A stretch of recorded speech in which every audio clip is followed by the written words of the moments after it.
Kinilabutan ako nung nalaman ko yung mga reports tungkol sa biktima ng Manila Film Center. Akala ko natabunan lang sila ng gumuhong building. May mas malalang nangyari pa pala sa kanila.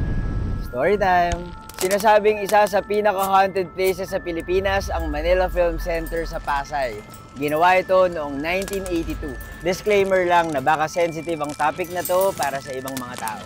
According to reports, minadali lang daw ang paggawa nito para lang umabot sa isang big international event na hino-host ng Philippines. 3 a.m. daw nangyari ang pagguho ng mga scaffolding sa building.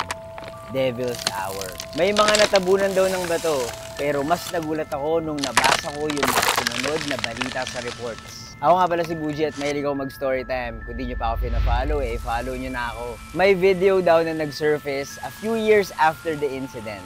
Sa video, pinakita na may natrap na trabahador sa basang semento. Natabunan yung kalahati ng katawan niya mula bewang hanggang paa. Hindi raw siya nakaalis kaagad dahil mabilis na natutuyo ang semento.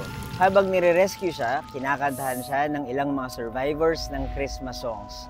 Siguro para maaliw. Natanggal naman siya sa semento, pero 10 hours after ng pagguho.